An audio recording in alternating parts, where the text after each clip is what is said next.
My name is Stuart Feichtinger, and I'm doing managing extremity hemorrhage.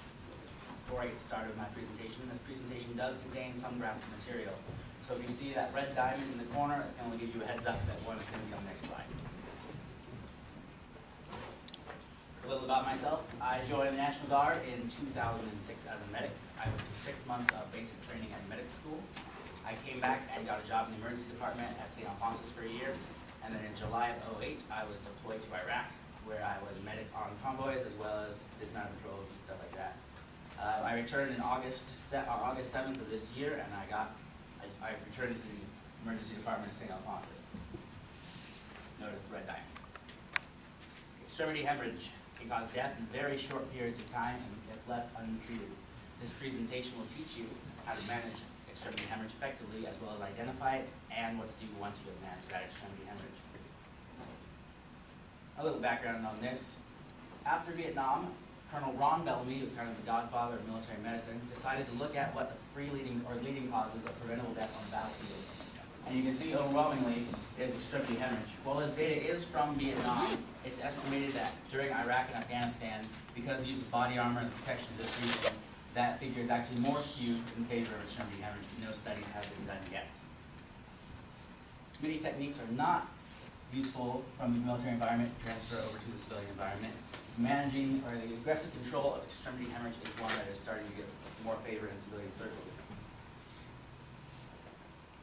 If you remember the Virginia Tech shooting on April 16, 2007, this is a pretty famous picture from that. This is Kevin Stern. He was a Boy Scout where he learned basic first aid. And you can see here, he self-applied a tourniquet, saving his life. In this particular instance, he used electrical cord. There are 3 types of bleeding: arterial, venous, and capillary. I'll go over those briefly.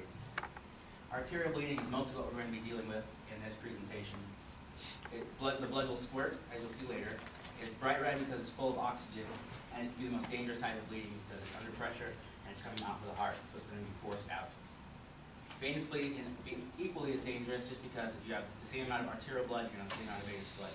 But it is going to be dark red because it lacks the oxygen of the arteries, and the flow is a more constant stream as opposed to the spurting of arterial blood. Capillary bleeding is the one you see most commonly, which is a paper cut, anything like that, where the blood oozes and it clots on its own. Tourniquet indication.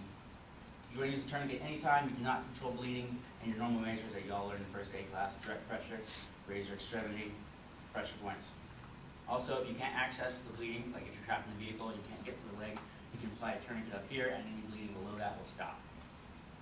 The 2 main sites, it's 4 main sites. You have 2 brachial arteries that you're going to be trying to occlude with your tourniquet.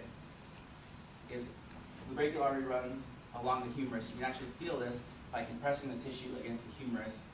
But if you have a lot of tissue, like muscle or you may have to push up on the tissue first and then you'll be able to do it with a pulse. It's also the preferred site of taking a pulse in infants. Femoral artery, you probably like to find this at home, but it's you can find it where the crease of the leg meets the pelvis. You compress the femoral artery against the ischium, which is the bottom of the pelvis. And this is why this is so important. This is a video of Army trauma surgeons demonstrating bisection, which is cut in half, of a pig femoral artery and vein. He's going to make an incision right here.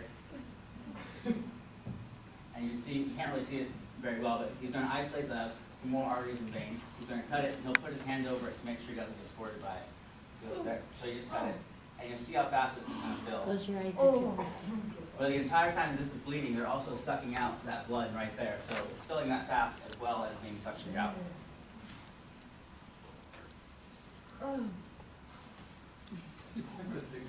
All right.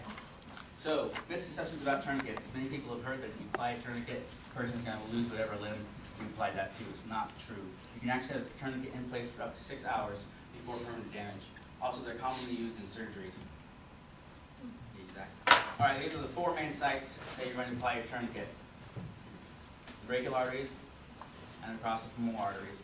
You can, if the bleed is lower, you can apply it down here where the arteries run between the bones, the 2 bones of the lower arm, the radius and ulna, and the 2 bones of the lower leg, the tibia and fibula. So usually it's best just to apply here. So you're going to apply your tourniquet. This is a commercial made one. If I have time, I'll briefly go over how to make one of your own. So you're going to apply it, and then usually you'll look for either, in my case, you're going to look for the pulse to stop, or We can go ahead. Oh, yeah, sorry. No, sorry. The pulse to stop or the bleeding to stop is usually what you're trying to go for. And you may think like, well, I have to think for a second, try to figure out how to make my tourniquet. So in the meantime, you can stop that. So yeah, he's trying to get that down. There's nothing comfortable about a tourniquet. So you can stop that in any means. That's what I get. So you can stop that in any means necessary. Right here, you can see he's using his elbow. This is Sergeant Fletcher. He's one of the guys I got deployed with. There's nothing comfortable about a tourniquet, so don't worry about hurting the person. All right, so Oh, good. yeah. So I'm fine. All right. So those are your 4 main sites, and you always want to apply the tourniquet in between the bleed and the heart. It's going to do you no good if you're applying tourniquet here and you're bleeding here. Once the application, or once you're done applying it, you want to make sure you clearly mark a T, which is going to indicate a tourniquet. Then indicate the tourniquet and pull the time it was initiated. Patient's forehead is usually the best place to do it because it's easy to see. You can use anything you have, such as a marker, lipstick, or even the patient's blood if you have to do that. And this is going to allow physicians or following medical personnel to know when that tourniquet was applied and can base their treatment upon that. Never cover a tourniquet. You want to make sure they're clearly visible so that they aren't missed when they're being assessed by later personnel if you're not there.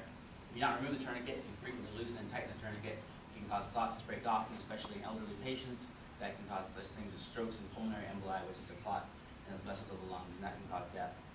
So the main takeaways from this presentation has presented you with the ability to effectively identify and manage most life-threatening extremity hemorrhages. Indication, a life-threatening extremity hemorrhage. Treatment, just always remember to put the tourniquet in between the heart and the bleeding. Post-application, make sure you mark the time. With this knowledge, should the need ever arise, you have the ability to save a life. Any questions?